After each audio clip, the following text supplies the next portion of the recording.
Hello, hello.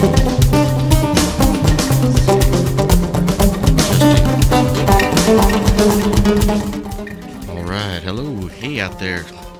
All right, we're getting this all taken care of here. This is the Yellow Dot Spotlight Show, the Friday edition here with the cast of hair. You can catch me over there on the Yellow Dot Spotlight Facebook. We're listening to some Yellow Dot music here. We have the cast of hair here with the Stockton Civic Theater. So real quick, let me do some quick plug-ins for everything. Real quick. All right, let's see.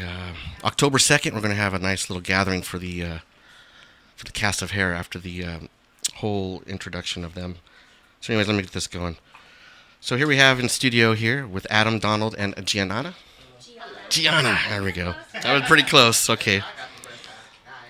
All right, let's go ahead and check the mics. Is everybody there? Hello? Can we go ahead? Just go ahead and talk into the mics. Hello, Yeah. hello, hello. How are you? All right. Me. You. Testing. All right, here we go. All right. Warm up. All right. So here we go. This is the Yellow Dot Spotlight Show, the Friday edition. Here we go. KXVS, Stockton, California. Here we are, live broadcasting here, and this is our local community station here that we all focus here on Stockton, California, and beyond. And always thankful to be here. A lot of great shows, a lot of good content on here, so check it out online. We're live YouTube and live Facebook all the time. And so today's show, again, I'll repeat it. We are going to talk to the Stockton Civic Theater of the cast of hair and see what's happening with that. And talk about our cast and what they do beyond into their lives. So real quick, Adam, Donald, John. There he goes. We're almost close. If you want to introduce yourselves real quick, Adam. Can you say hello and everything and say how you doing? Hello, my name is Adam Green. I'm doing pretty well. Yeah, I'm Gianna Landon. And I'm Donald Turner. All right, so we'll get kind of into this show here. So the cast of hair, real quick, when that came up to you guys, what was your first thought when that started coming up to you for the cast of hair, for the actual production? Well, I kind of want to start from there, right? So, you don't know yet, but then all of a sudden, did this approach you, or did you guys chase? I see what you're saying. Oh, yeah. And it takes a minute for my show to get going. I know. okay. Hang on, everybody. I'm catching up with you. All right. When the audition notice came up, I knew immediately I wanted to be a part of it. It's one of my favorite shows. The social commentary of this show is really important to me. So I was like, I need to audition. I need to be a part of this show. So nobody called me and said, hey, you want to be in our show? I was like, hey, I should be in your show. You wanted to be. Oh, that's Like, cool. you're going to hire me right now. So, guys, I'm just going to jump around real quick. I usually don't have scripts because I'm more of an improv person. But, Let's do it. Right, real quick, the subject matter, right? We're going to start with that and extend from there. Watching the show, the subject matter doesn't seem to change over time in history. I mean, that's 40 years ago almost, if I'm not wrong or right, but... I believe 50. 50. Actually, Yeah, this year is the 50th anniversary of it being written. That's right. Yeah. That's what we're celebrating.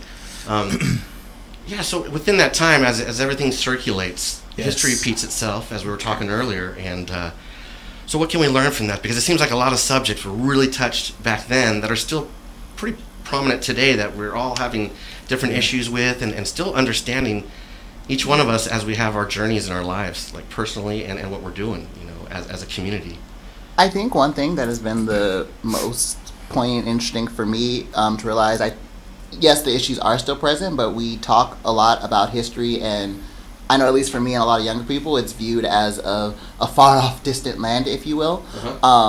And seeing this, doing this show, and especially greeting the audience afterwards, and even realizing, oh wait, the year that my parents were born and my grandparents, realizing people that experienced what we actually did are portraying on stage are very much still alive, and they still see that these problems exist. And I remember even one audience member came to me specifically and said, wow, thank you for telling our story, and hopefully you guys can do a better job for the world than our generation did for you. That's some deep thoughts. I mean, really It touching is. another generation that's still around, that we can still connect the dots. And that's, and it's really great that you had that. I think every one of us in the show has had somebody who was there in that generation come up to us and say, you're portraying it well, and thank you for having me remember and showing me that the things I was fighting for then, I'm still fighting for now. I mean, every one of us has had an experience with one of those people who come up to us and say, thank you for putting our story on stage. Definitely. Also, for me, what I am thankful for, and I am noticing, is that as a black man, being a part of this production, as a black bisexual, hello, for anybody that didn't know. Lots of subjects. Definitely. That's good. A lot of areas of what I deal with, and Adam, and I'm sure you guys can relate, a lot of areas of what we deal with now, this show touches. From the racism to... we actually have a segment where we have a few characters being portrayed, the KKK characters, Right. Oh, yeah. and the different marches, and it's very prevalent. We're still dealing with it, like they mentioned.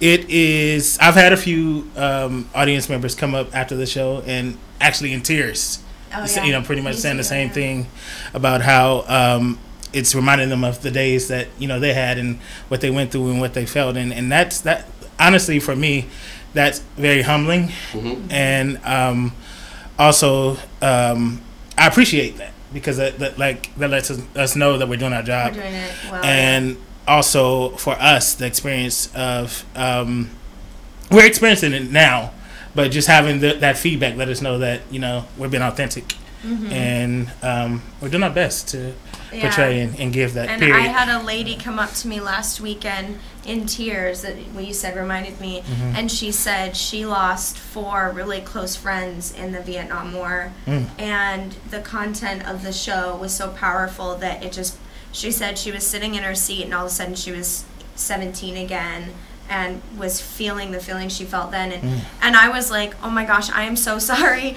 but she was really thankful to be fired up again about something that we're still having to deal with, lots of content. Yeah, it's like with acting a lot, we want, or at least our job as an actor, we view it as to be authentic and to make it relevant to the audience that is watching. And so because so much of, again, what's in the show is what we're dealing with today, it I guess doesn't feel like acting, quote unquote. Like it very much is Real. we get to be ourselves kind of in some Right. ways. It's so realism. I mean, that's what I caught from that, watching the show. I mean, everybody's doing what they're doing and what they love, and it is our lives. Back then that was their voice, as we're getting our voice again. So within that, we're talking about the elder generations thanking us for that. Do you think there's a loss of the voice in between then, from then until now, or are we reinforcing their voice as they're thanking the younger generations coming up? I think we have that voice still. I think it's a different voice. What's funny is I was just talking with one of the castmates yesterday about how our audience tends to be a little older, and I was kind of laughing. I was like, the younger generation needs to see this and stuff like that, and I'm like, why are these, the people who were there, why are they the ones coming to see the show? They know the story in my head, but I realized it's because they're the ones that know what to expect. We did have like a row of like 4 or 5 20-something-year-old people who left the show. They saw the first act and then they left, and they sort of stormed out. And the show was originally written to offend, to Well, it's shocking, right? Yeah, it was just meant, like Jane's Addiction, nothing shocking. Right. It was meant to push people's buttons so that they can see that things aren't always okay. The things you may think are okay aren't. And so it was meant to push people's buttons and really kind of give people a taste of their own medicine and throw it in their face. And so when these young people walked out, I was kind of upset at first. And then I realized we did our job. They saw something that really triggered them, and they were upset about it, and I hope they went home and thought about it and realized what we were trying to say, But this older generation that's coming and watching us, they're the ones who stick it out through the whole show. They're ones who want the rest of the story and understand what our point is. So it's a cool experience to be in this show. That is, and that's part of what you're saying. Is kind of a delayed effect. They might not hit them until a few days later, and maybe hopefully they will get to see the movie or another part of a play and stuff like that. But again, the subjects don't change very much. We just have to remember them and reinforce them as history goes over and over. Definitely allusions between 1968 and 2018. I mean, really, we're running parallel for a lot of these things. For me, I just made it born 1969. Oh, so I'm just like, wow, I just barely made it in there. 1 foot in. I don't remember a dang thing, but you know. Right, but you were there. I was there. No kidding. But certainly. So as we're talking about the subjects, and we'll keep going. I always like moving subjects and stuff. Yeah. So we'll start with the beginning of the show. You know, all the cast comes out, man. You know, we're all hanging out, and I love the intertwining that. It's almost like as we came in, you guys are just doing your things. There's a little acrobat stuff going on. It's like you're entering this world. Yeah. Now, the elder generations know what they're entering. The younger ones, they're going, what is this? You know, they're going, what the heck? They're used to being, I'm sorry, everybody, a little sheltered. I'm not sure if that's the right word. But, gosh, just to have this play come along, I was so excited to try to cover this, be involved so much. Yeah. Thank you, Ava Simpson. I always got to throw her name out as much as possible. But with the Stockton Civic Theater, I'm always so blessed to do this stuff and to have this show because I do perform music and stuff like that along of the jam band. That kind of music goes along with that. Oh, yeah. Now with the subjects of those eras and bands, you know, doing that, it was really fun. So as we're coming in, you guys are swinging, you guys are doing things. It seems like you guys are kind of just ready for the gathering. For the tribe, right? Yeah. And that's what we're called, the tribe. Yeah. And that's the whole tribe. And I'll try to remember as many names as I can before looking at the book, but the one that really sticks out in my head the most is Wolf. Oh, yeah. I can't believe a bit of Wolf! Shout out to Brandon. That would be Brandon Masterson. Brandon Masterson. Good job, man. Me and my wife were talking about that. His character. He's a fun character. Just like everybody owned it, but I mean, I don't know. He was pretty cool. Yeah. No, he is doing a wonderful job. Yeah. Very well cast. He's portraying the role in exactly the right ways. Yes. It's a good character. So as everybody's getting started in their character and the show's starting, you know, at first it seems like everybody's younger, and there are that times when we're all younger, we're just having a little less responsibilities, but we're having a good time, we're getting to know each other and stuff. But as the show and the movement goes on, little things starts happening that makes people think. Things are kind of clashing in a way that maybe some people aren't thinking the same, but yet people are still open for different things. So my question might be to y'all is, so as everything's turning, how does that affect the characters when their friends might be going off to different directions? Some aren't, I noticed some weren't agreeing with certain things. So how does that play out? Like, well, I wanted to touch on what you said in the beginning about how the beginning is set. The beginning is actually set up as a like as you see, everybody's out relaxing and playing and on the swing and everything, but it's kind of creating a mood for the ceremony we're getting ready to start. Oh, there we go. Right. It's a ceremony, pretty much, for the tribe members, and basically it's set up like that to help the audience to kind of relax and buckle up. Yeah, get ready. Just going somewhere. Kind of make it comfortable for everybody. And so we're going into a ceremony where Gianna is actually. Yeah, I bring out a little altar, and it's got.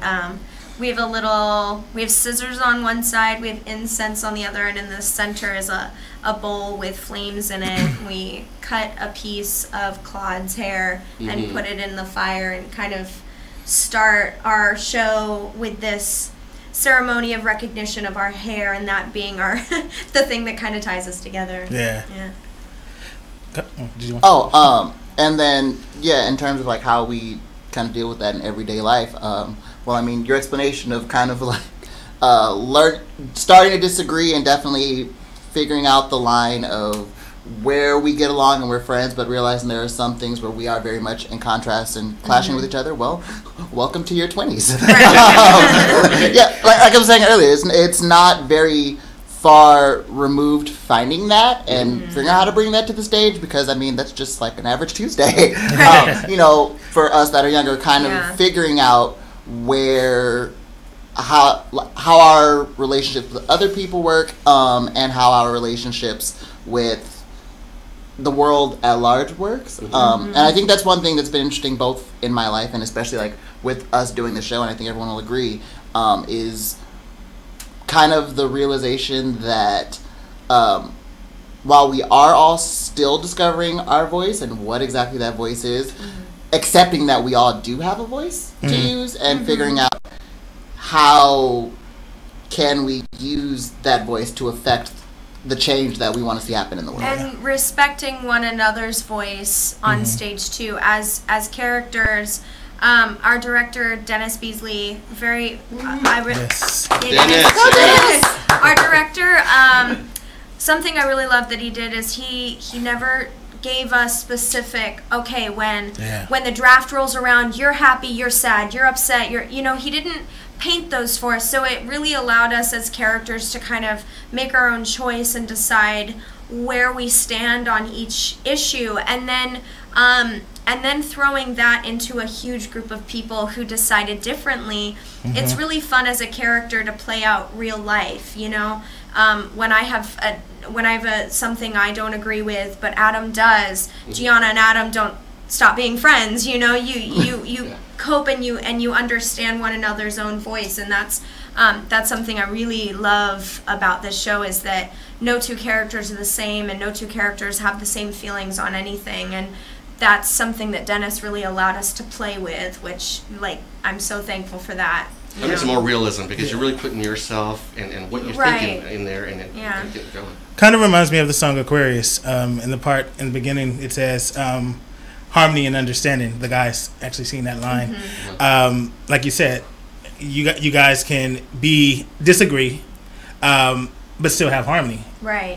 But we're still understanding, and that's one thing I really appreciated about that time period and the people of that time, that it was all about love and peace and trying to make it work. That's kind of like the life of the whole show, is that at the base of it, it's really about love for one another. And that in itself is a great show to be involved with, because the base of it is love, and that's what is created on stage. If I may, go ahead. I'll keep going. This is great. Sorry. No worries. Take your time. You give actors free reign to talk. We're going to talk. We warned you. Makes my job easier.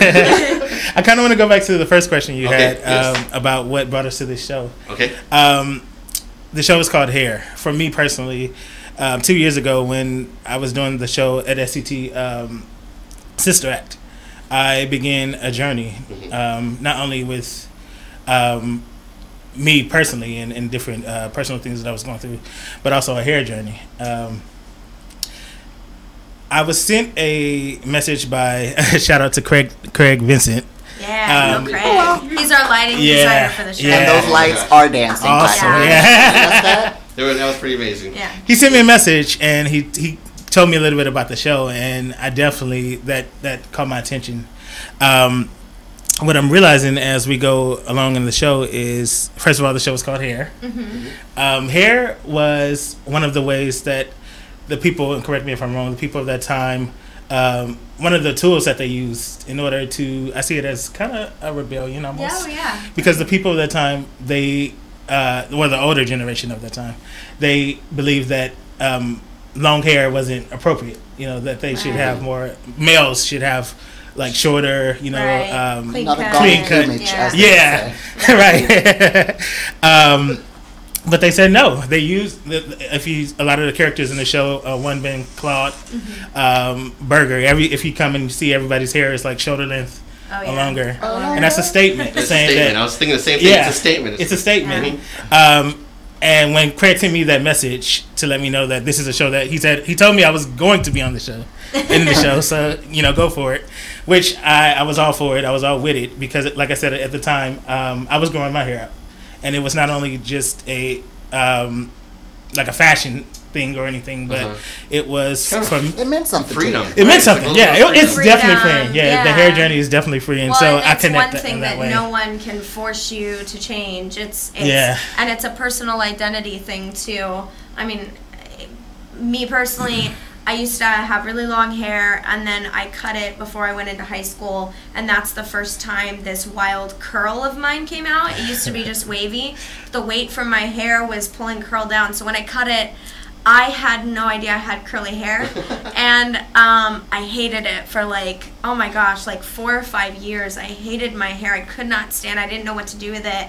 And over time, I'm seeing the beauty in what is my natural self, and that's a powerful thing for an individual to go through, is, you know, loving yourself and loving every part of you and knowing that that's what makes you who you are. And we're getting really deep about right. That's what we're here for. But that's what it is, and that's a big message too, especially at the end of our first act, is loving yourself and knowing that you are empowered through who you are as an individual, and that's what makes you wonderful, is that you're not the same as everybody else. Accept me for who I am, I will love you more. Exactly. I will love you more back. Yeah. You know, and that's one of the main themes of this thing, is accepting all of us for who we are. And that how much love that we can give back to each one of us, and that's just connecting the dots. Right. You know, that's just a beautiful thing. And so as Claude cuts his hair, that signifies what we've been talking about. And so as we go into the next chapters, the war's coming, right? That's part of in reality of that time, leaving from the 50s, from the certain look that we had to have, into the freedom of the voice of like, hey, this is changing America, the world, not even America, the world. You know, we need the whole thing. So from there, the war's coming, and everybody's trying to figure out. They're burning their cards, they're ditching this, and it's like freedom. It's like, you can't tell me who to fight, where to fight, because that's totally opposite of what everybody's trying to preach during that time. So as everybody's burning their cards, how would that affect us today if that would happen? The draft, that was very scary. I'm sure that was so scary back then. Up to now, right? There's so many rebels out there, right? If we got issued cards today, that would almost seem a little backwards, as much as we want to advance, but not forgetting our history. Right. What are your thoughts on, real quick, I know, the draft and the card? I don't know. I think in the 60s, burning your draft card, if we were to translate that today, I don't know that it would be possible. We have social media, and we have lots of ways to track and find people, whereas it was just burning your draft card and then that was the end of it. I don't know that we would have an equivalent today, not that I can think of. Well, I like what you said, the media is almost our new card, to either just destroy or to... What are you going to do, delete your Facebook, your Twitter, your Instagram, you know, like that's, I guess, could be an equivalent. I think for a person to do that, I think it takes a certain individual. The characters that did do that in the show in that time period, I believe they knew what they stood for, regardless of whether it brought them any kind of punishment, any kind of shame or anything. They stood for something and they did it. You know, the shame is back then. You know, if you were to do that, they were considering you're disrespecting America. But at the same time, the new able to do that. No, but the new America at that time was being born. So it wasn't nearly. It's such a tough subject. Very. It's not. It's not disrespectful, but how can you tell somebody to go kill somebody? I mean, that is so tough unless you're defending yourself. Well, and the big thing is that, you know, with the war being the way that it was at the time, and the backlash they got, I think that our tribe is more upset that. At the draft than the actual war. The war is where, you know, the tribe hates the war, but I think it's the draft that's the big thing, because they're taking people who don't want to go and taking people, you know, taking their youth away and taking away a big part of what could be their life. And even if they do come back, you know, I mean, many young men died in the Vietnam War, but even if they do come back, there is a youth and innocence that's completely gone and will never be salvaged. And so as a tribe, I think they're fighting more of the draft than they are the war. I think that maybe they know they can't stop a war, but they can slow it down. And the circumstance is what's upsetting them so badly. Or that's how it is for my character. That's the way my character feels about it. And there's a line that HUD says. He says, the draft is white people sending black people to fight the yellow people on a land that they stole from the red people. And it's funny because that line it gives me chills every time I hear it, because that's really what was happening, and it's really sad and disgusting and awful, and that's what we're upset about. Where it's the white man sending the black man to fight the yellow man, who it's this giant collision of fights that they don't agree with. I also think it's a catch-22 as well, because we believe make love, not war. But at the same time, you can look at it as kind of a disrespect to your country, because you're not willing to go and stand up for what the country believes in. So it's kind of like, when I look at it outside of being a character of the show, it's kind of like, am I going to be loyal to my country, or am I going to look at the fact that I don't want to go kill the yellow people, or it's humanity. Am I loyal to humanity? Well, So and something piggybacking off of what you were saying, like something else I was thinking about, like also in that time, segregation still something that we're dealing with, and so though black men or people of color could be sent off to be drafted as well, they're also being sent off to give their life for a country that in a lot of ways is not for them. Yes.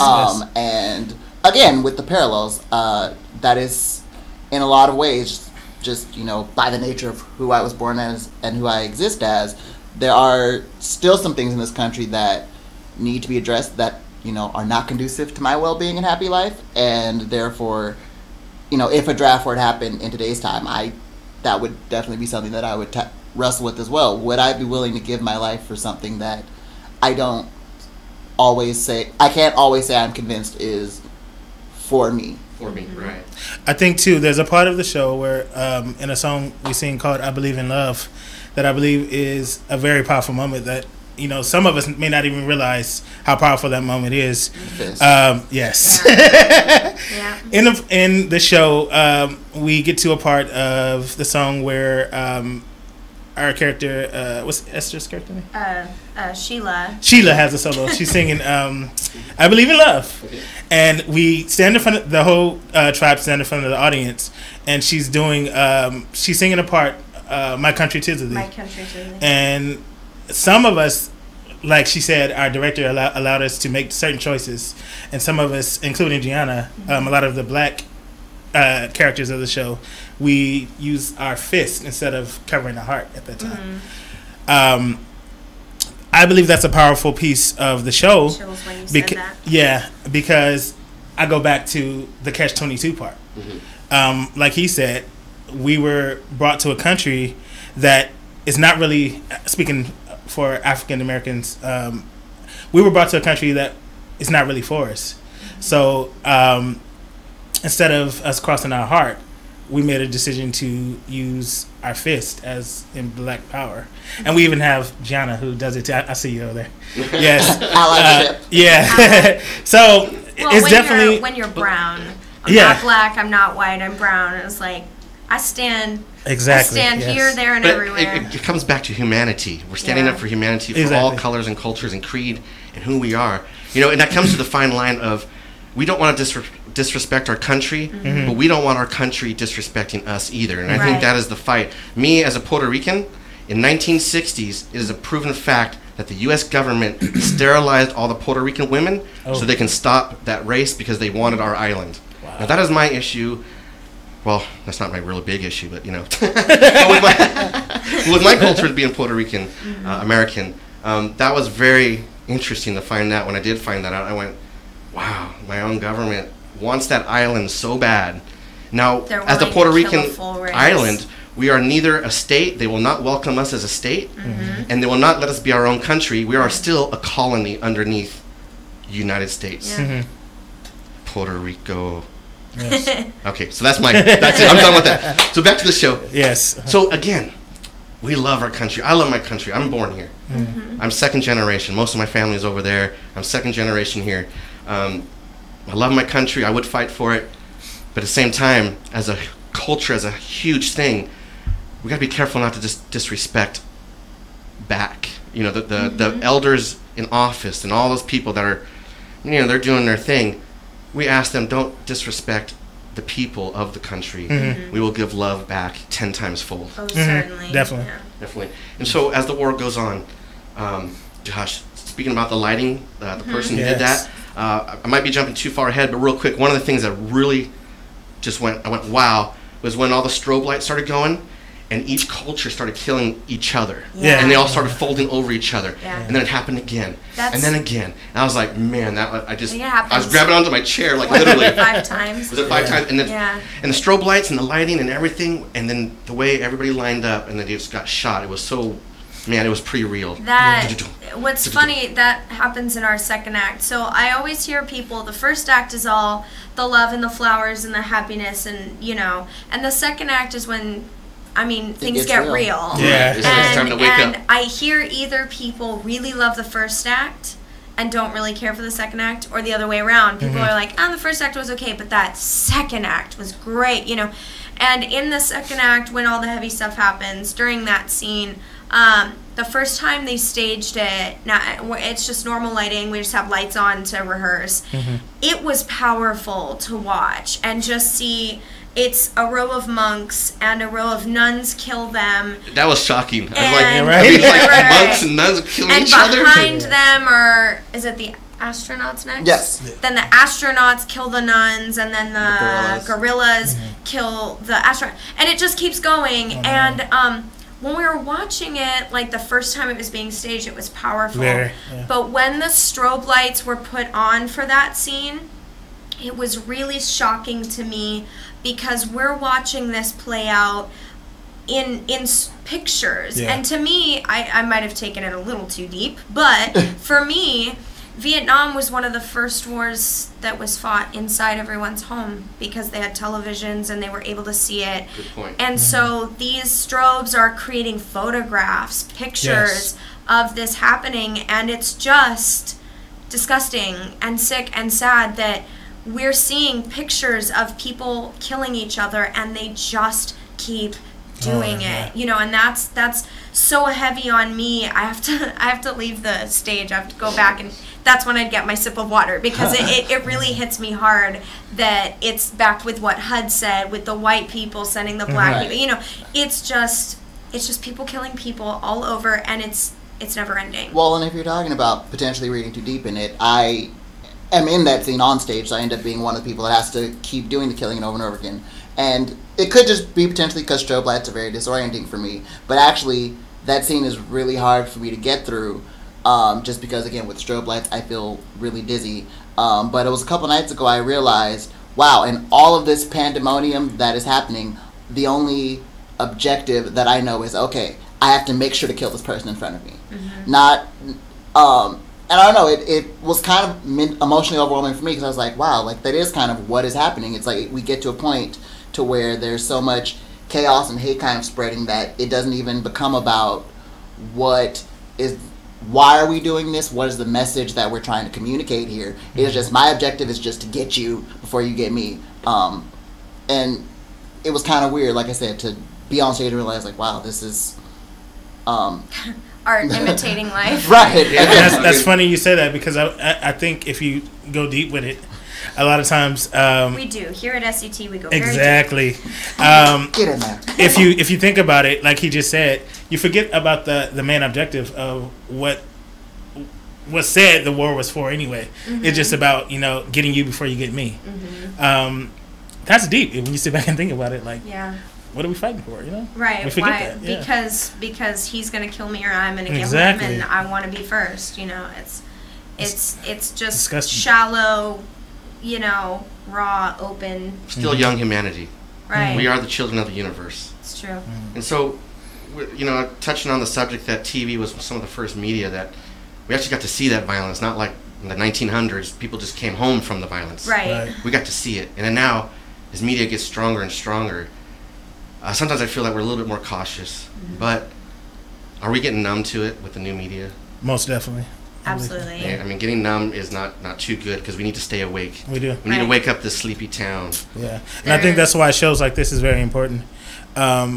because again, everything recycles, even though it may have a different face on it now. You know, and we have a lot of distractions that try to distract us from what's really going on in the world. Yeah. But shows like this makes you sit back and wait a minute, take a minute to sit back and actually see what's going on. It reminds us that we need to be conscious and aware. There's a line after the big acid trip when Claude is seeing all these killings and things like that. There's a line that we sing that always hits me really hard. Is we sing, "Our eyes are open, our eyes are open wide," and we're saying, you can't fool us. We know what you're doing, and we see what the world is. Yes.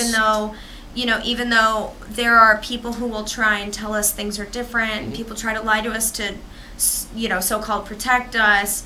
We see right through it, and we see the world the way it is. And it's a really, really cool moment. We all stand together, and everybody's holding hands or touching shoulders. Everyone's connected physically and emotionally. We all have a realization together, and it's a really powerful part of the show as an actor, but also in character. Yeah. It's just really strong. So with Claude, before his acid trip, he's kind of like hesitant to burn his card. He's like kind of on the fence. Like I don't know. He's one of the few, but the one that's more pronounced that he's kind of like on the fence of I'm not going to burn my card. He's kind of unsure, wanting to work with the country, but at the same time he has his views. Now when he takes the acid and he has all these visions, he's still going for it, but then he starts getting reserved ideas. He kind of doesn't really want to go. I know in the movie it's way different a little bit, but he still has that reserve, and he still doesn't burn his card.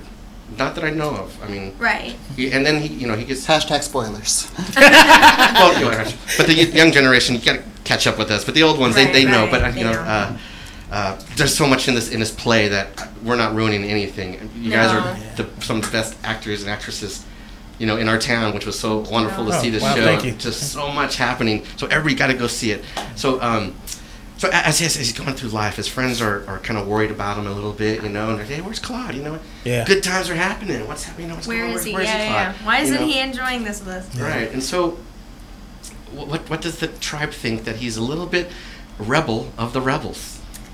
I think that some of us, when there's a part where we're all going to protest, and he isn't there, or he's late, or whatever, and I think that a lot of us think, oh, he's on his way, because he would never go and contribute to this war. And then I think that there's some of us that know him better and just know. When you're really close with somebody, a friend, a spouse, whatever it is, you create this connection, and when he doesn't show up, you just know something's wrong, something isn't right, even if you don't know what it is. And so I think that as a tribe, we think it's a shame, because he's such a beautiful soul, and there's no guarantee for anyone who goes into the war that they're coming out of it. And so I think that as a whole, we're upset and sad that we may have potentially lost a vital part of our tribe. Yeah. And the other beautiful thing about that is that it's not black and white for every tribe member, or in any situation. It's very easy for people to have an opinion about something or feel that something is evil, etc., when someone that they are close to or that they love aren't the one dealing with it. So I would imagine, even for many of the tribe members, it's like, oh, this is terrible, don't do this. And I'm not saying Claude going makes them, oh yeah, we should support the war, but it would definitely would make some of them question, like, well, if Claude, who we see as like kind of the figurehead of this revolution, could even be swayed to ultimately make the choice to go, is there something to it? It could potentially make them feel hopeless. Like, are we fighting a losing battle? If even the strongest of us could be swayed to go do this, then is us having this protest really making a difference? Like, it's not just a black and white, like, oh yeah, Claude left, like, screw him. It's very there's a lot of layers and nuance to it. There's a battle between your morality and your emotional connection. It's your head fighting your heart.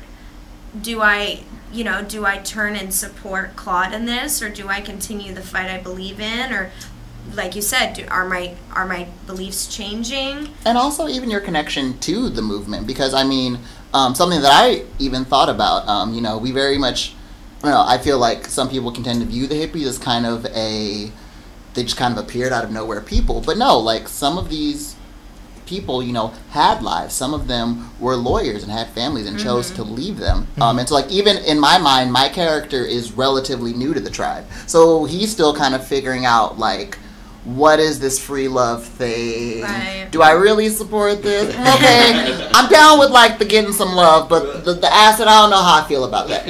So he may not necessarily be as gung ho for the tribe mentality as much as everyone else. So everyone is still bringing their own perspective and where they're coming from in their life. For some of them, even being a part of the tribe could be like a nightlife kind of thing, where it's like, and then they go home. And then they go home, back to their normal lives, because that was what some were doing. And that kind of reminds me of the scene where it almost seems like the 1950s meet the 1960s. Where the parents. Yeah, the parents come on in, but they had lives, underground lives, but yet the new generation is very vocal about their lives and what we are, and to accept each other for who we are.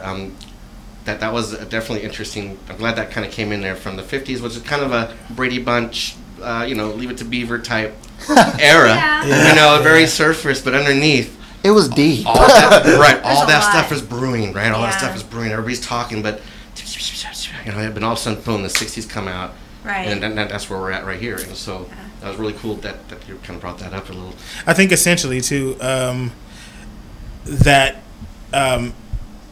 with him going, or with him ending up, going and I'm not going to say what happened, but with what did happen, it created a opportunity for the tribe to kind of start thinking, to become aware, and also I believe that could be what the audience gets from that too. Hopefully, I would hope it makes the audience think, just the way we just started talking about it, because again it goes back to that awareness thing, being conscious of. There's a lot of depth. A lot of what we're doing. Yeah, it is, and it just comes back to humanity, and I always want to come back to that because we are a multi-creed, people of Earth. It's just amazing how many of us, and there's always new humans being brought to Earth, which is very amazing. Every time I see a new human, it's like wonderful. I'm like, oh, a new human coming,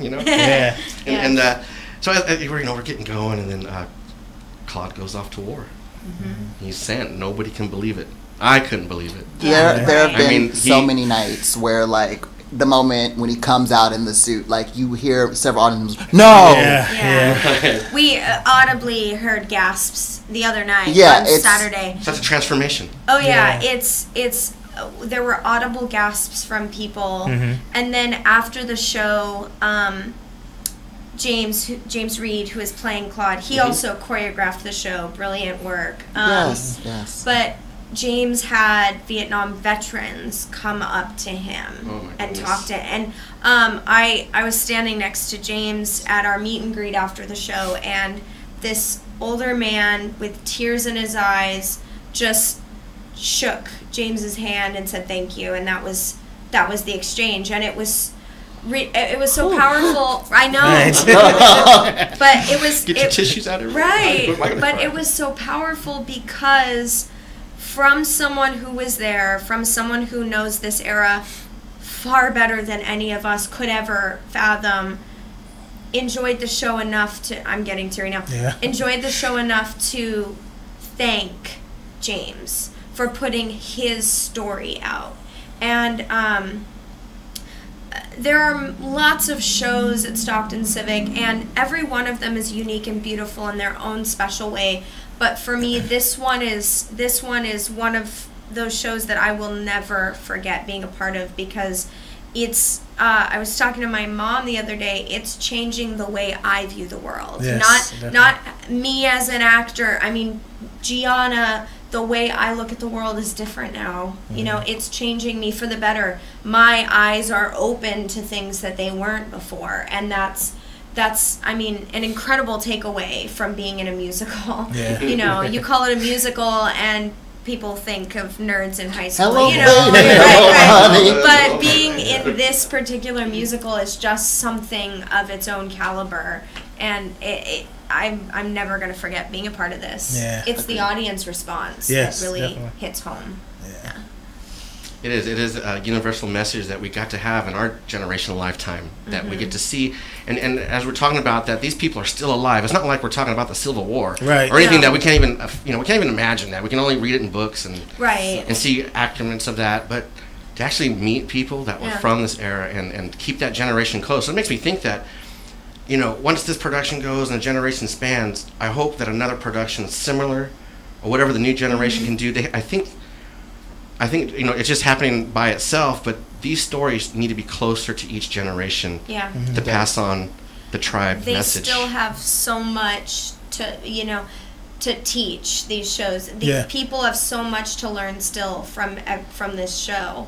I mean, talk about a show that stands the test of time. I mean, it's 50 years old. Yes. And yet people are, all over the world are still in love with this show and are still bringing things home that they didn't catch before. And also, while it's definitely stood the test of time, and there are a lot of people that love this show, there were also a lot of people that hated the show. Yeah. Because, it very much, since its inception to obviously today, always is kind of speaking to the underbelly of what's going on in the world. So it's always kind of ruffling a few feathers and stubbing a few toes. Yeah.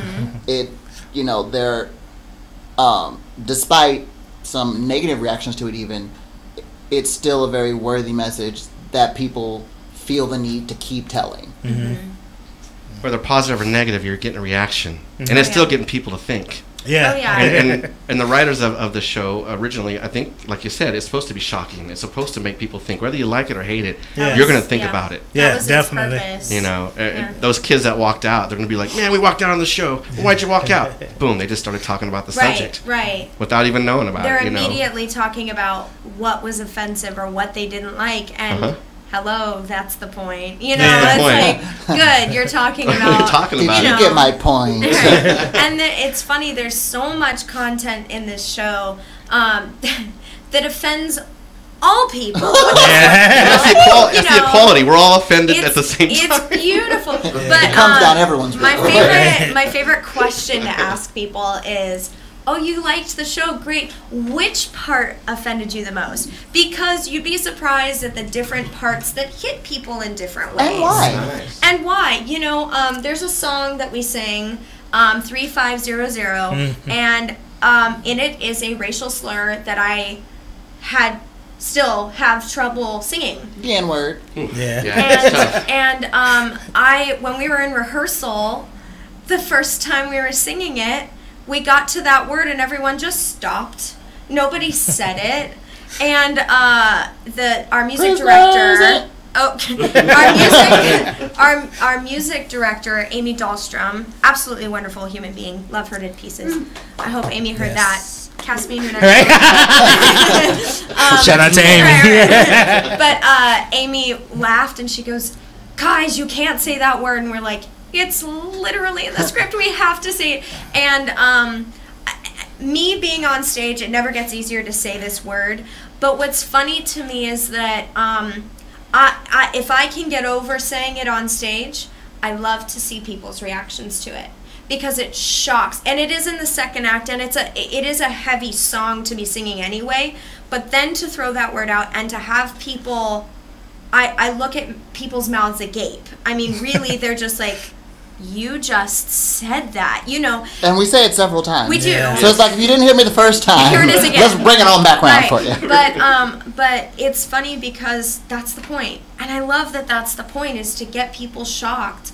Because, like you said, then they get out of there and they're like, well, I didn't like that show. Well, why didn't you like that show? Well, this and that and that and that. And well, yes, that is the point. That is the point. I have to commend Gianna really quick because she just reminded me of an incident not too long ago where when we were first beginning the show, Gianna was deciding how she wanted to do her hair.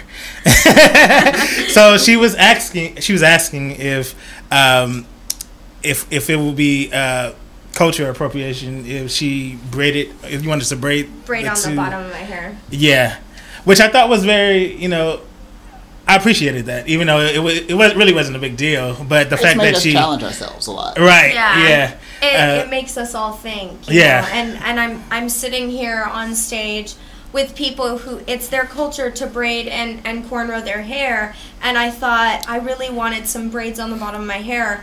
And normally I would just braid my hair, but this show made me go, maybe I should ask my black friends. See? Maybe I should ask. But that's the beginning of respect for each one of us. I want to, that's the thing is, I don't feel like I'm tiptoeing around anything. I just want to make sure that I am making other people comfortable in a show where it's really easy to be uncomfortable on stage, Well, thank you for commending me. No problem. I really appreciate it. Or like another challenge, because I know it definitely can be hard to try to be sensitive to people who have opposing viewpoints from you. Mm-hmm. And so in the show there is nudity. Mm-hmm. And aside from just that part, though, there was one of my castmates whom we usually interact in a flirtatious way, acting wise.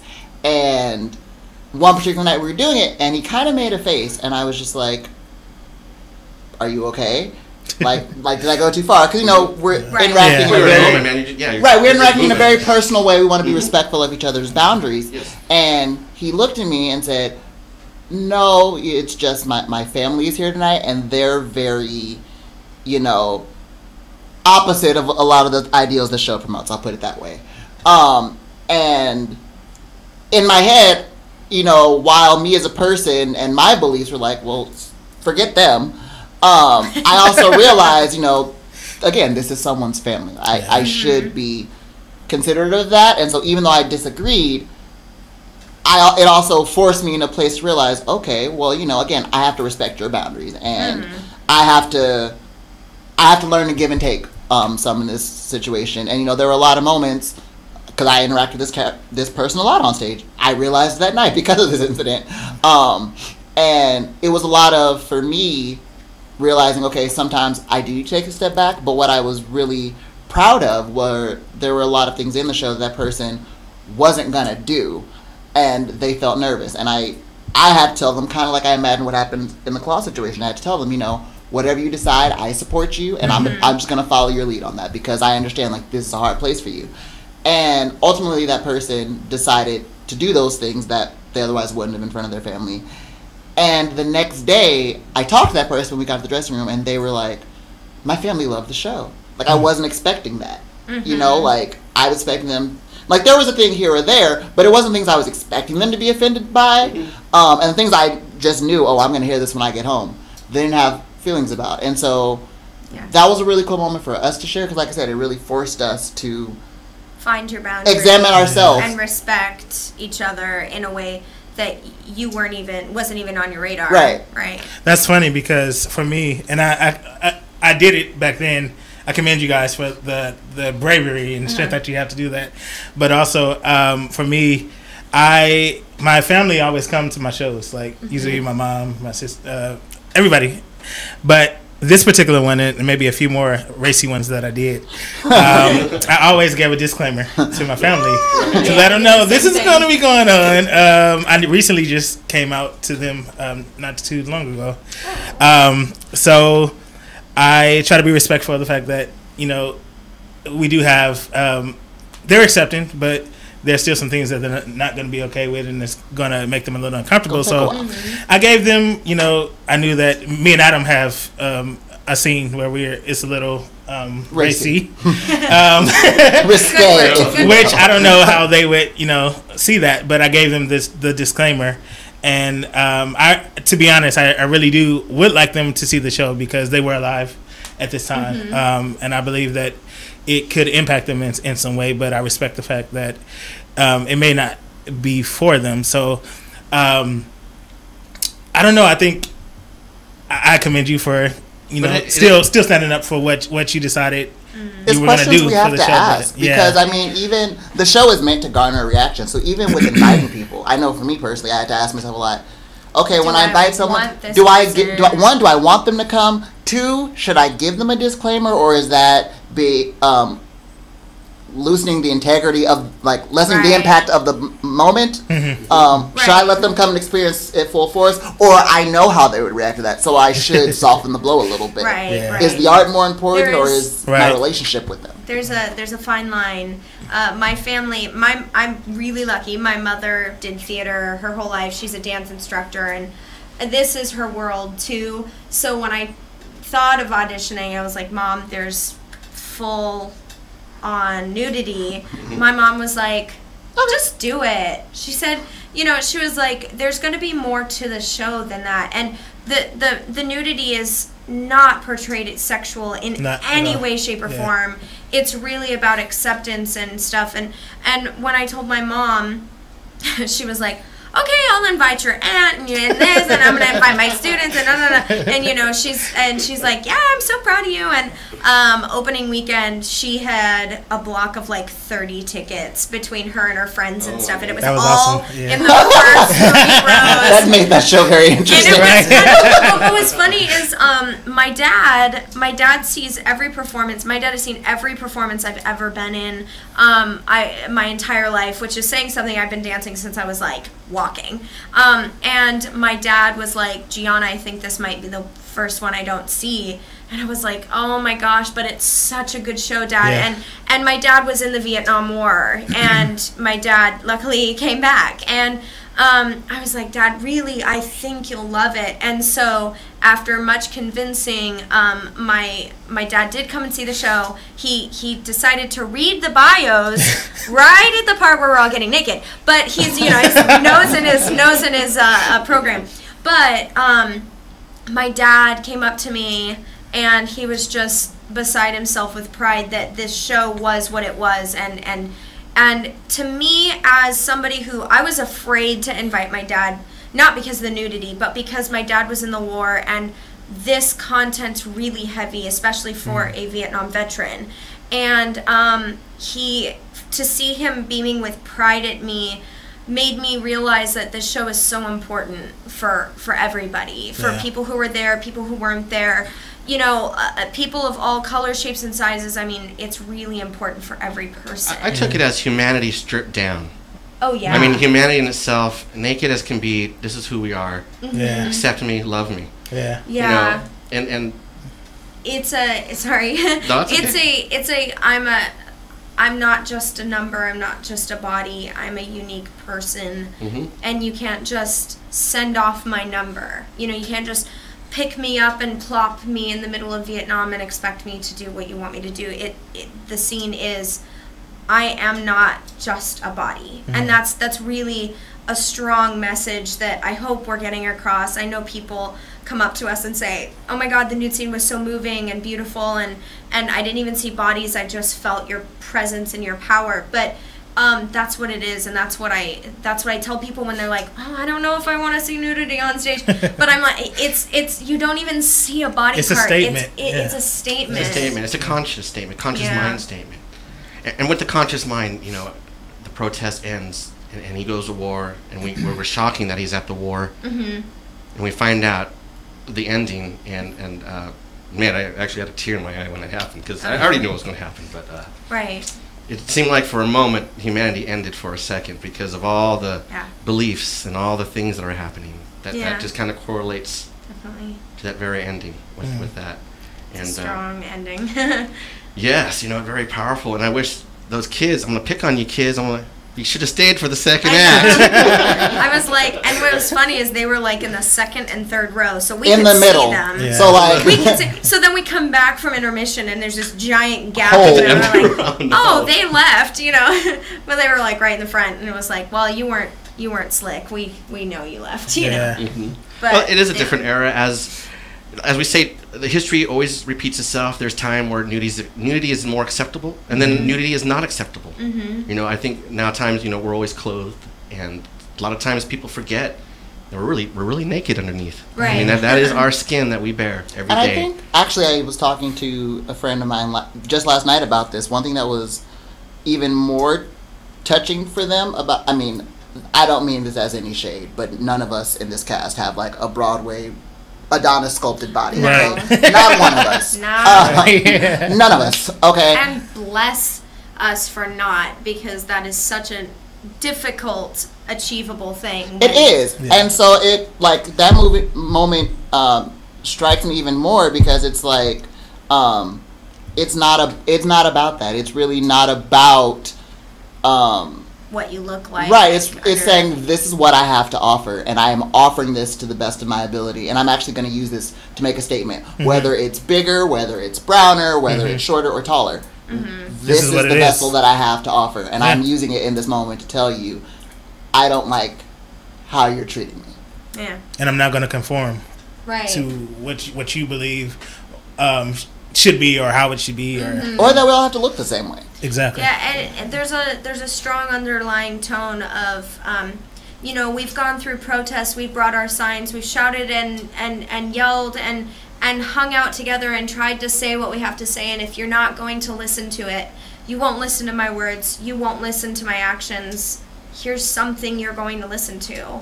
It is, in our story, it is a shocking moment, purposely done to get people's heads to turn. And so it's funny that the show is meant to offend, but then also this protest is meant to offend because it grabs you.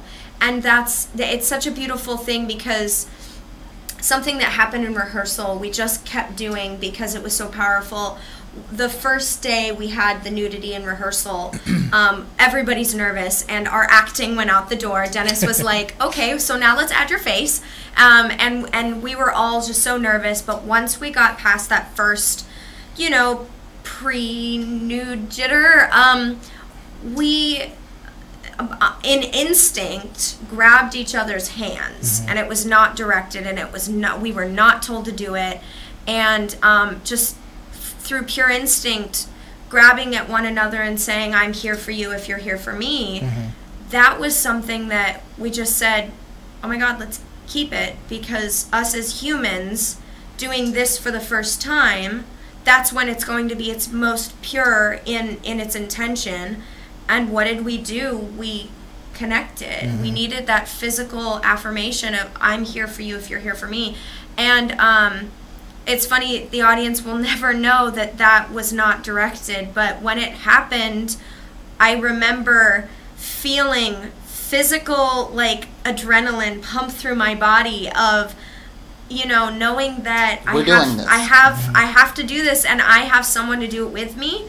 You know, it was such a beautiful moment. And when we do it in the show, we hold hands and suddenly we are one person. Yeah, it's definitely a moment that shows our unity, our power, and our strength, because as we have one line of people that decided to, he gave us a choice, actually, whether we wanted to be nude or not. Yeah, so there's a line of people that decided to be nude that stretches across the stage, and then there's a group of us that stretches in the back that's not, you know, nude.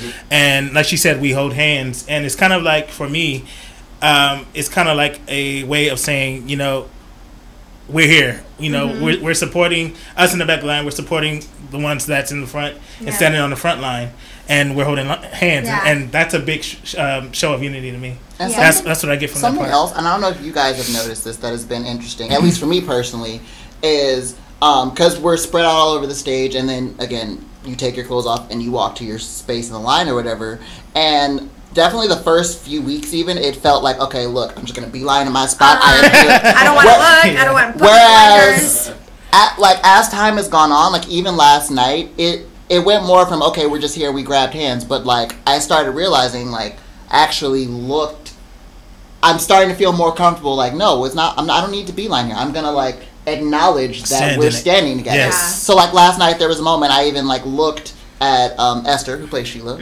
wonderful job by the way, and like made eye contact and was like, okay, we're here, we're doing this. We're doing this together. Yes. And that's something our characters do, but as people on that stage, as actors, that is a lifetime. You were saying earlier, a lifetime remembrance. Oh, I mean, of brotherhood and sisterhood that you that's only something you guys can. Brother and We'll be sister able to of the take it with taking us. off Yeah. pen. Right. I mean, you guys But- experienced that. But you know, that's amazing. And the other thing is, we will never be this vulnerable on stage ever again, unless we're in another show where this nudity happens. But even so, we'll have already done it before, and so it won't be so You never difficult. forget your first. But that's it. Is that this is a unique experience for us as actors because it's the first time we're doing this, and it will never be like this again. And so that, I hope, adds to the power that we're trying to present on stage in that moment. You know. Definitely powerful. A lot of gasps also. Yeah. So real quick, we kind of slowly run out of time because I could keep on talking because there's so much more to touch and everything. Oh, I know. Real quick, the hair production of Stockton Civic Theater will be running September 5th through the 30th. So we still got some more shows to catch Still up. got some more shows. This and next Get your weekend. tickets. Seven more shows. So real quick, on my personal page, David Perry Molina, I did a comedy skit. As I do comedy skits, I did one for hair, so check it out on that page. Oh. And then, Oh, look at that. yeah, it's kind of funny. It's like dry humor, kind of like England, kind of like Manchester, England dry humor. I love dry humor. Right. So the people who think it's kind of slow, it's supposed to be that way. Good. So real quick, and I always ask anytime I have guests here if we could sing a song together. Oh. Right, and the one song is The Failures of Flesh. Flesh failures, yeah. Flesh failure. Tongue tie. Say that Yeah. 20 I hope times. I right. Flesh failures. So, and then real quick, we'll do a little bit of commercials stuff, and then we're almost out of here. My gosh, this has been. God, I can't believe how time flew by. That was And so much fast. more to talk about. I know. The gathering of the tribe. I'm so happy to be part of the tribe. Absolutely. Yeah, I'm gonna- definitely. I'm gonna- Welcome. Welcome, brother. Welcome. And so, real quick, let's just try that. I might sing some words, but mumble a little bit. So, okay, here we go. This is a little bit of the production that they do, but please go see their show. The music band, oh my gosh, there's a live band also with you guys Oh, singing yes. everything together. Yes. God, just so much we didn't Live get to band. touch. That Yeah. makes A live band. huge difference. Yes. Right. Yeah. And then the guy who builds all the stuff, I still want to chase him and interview him, but the guy Oh, who builds yeah. all Brian the props. Johnson. Brian Yeah. Brian Johnson. Johnson. Awesome. And real quick, we'll go through everybody's names here, but let's see if we can sing this real quick. Okay. All right. Here we go. Singing our space songs on a spider web sitar. Life is around you and in you. Answer for Timothy Leary, dearie. Let the sun shine. Let the sun shine in. The sun shine in.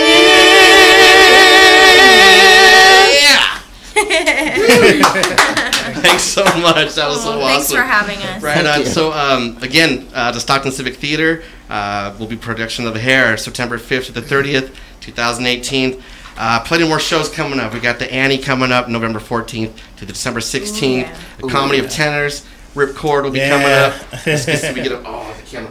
As the camera goes around, let's put that around. Yeah, I got the sure. rotating camera, so I hang think- with us, I think you're everybody. next. And then real quick, Oh. October 2nd, we're going to have a party over at the Warlows. So let me get Yeah. this page going. Yes, Warlows. So everybody, Everybody. that's right. So And then- every Tuesdays I have an open mic night that I do entertain follow it. the town of Stockton. Right, you follow the camera. I'm like, and here so we go. I think I might be next. Hang on, here we go. And so there we go. Yeah, Bam. Right there. Bam, right there. So, Warlows. October 2nd. October 2nd, come on by the Let's open make a mic, Warlows Warlows night that I host, and we're gonna have the whole cast of Hair hanging out. We're gonna have the pleasure of trying to entertain them, and if we can kind of coax them to come up to sing a little bit for fun. Yeah, I that'd know be you fun. guys have had a huge production by then, but Oh, yeah. just one more tiny one Tuesday It'll be night. nice to pick it up one more time. Yeah. That's it, but Victory lap. that's where we can really let our hair down even more. I see what you did there. But don't. Right. So thanks everybody for tuning in to the Yellow Dot Spotlight Show here. This is the Friday afternoon edition. You can catch us over there on the KXVS Spotlight page. Wait, let me reverse that. The KXVS.org, and then they're also the Voice of Stockton on Facebook. A lot of times I'll transfer my stuff to the Yellow Dot Spotlight page on Facebook. And again, just keep an eye out for that yellow dot. All people under the sun. That's what the yellow dot means. And check out Yellow Dot Music as you're out there on Facebook. And My gosh, I can't wait to see you guys perform again in other plays and to just keep track of what's happening. Thank you. Amazing dancer. Yes. Amazing actress. Thank you. Amazing singer. Thank you. And we didn't even get to the R&B yet. I wanted to do some R&B, do some doo-wop R&B and stuff. I got you on October 2nd. October 2nd. There we go. So Yeah. come on out. We got some R&B happening and some good bonus stuff. features. I want to thank Ava Simpson and the crew of the KXVS station and everybody who was at the hair-raising event. And that was amazing. You can probably catch some of the film and kind of stuff floating around on Facebook. And I'm going to go ahead and sign out here in a few minutes, put on some Yellow Dot music. Yep, that's the perks of the show. You know. So, here we go. What do I got? All right, this one's called Escape Clause. And we're still live, so... And the vocals are off. Goodbye, everybody. We'll see you soon. All right. Everybody, keep the earth spinning. Yeah.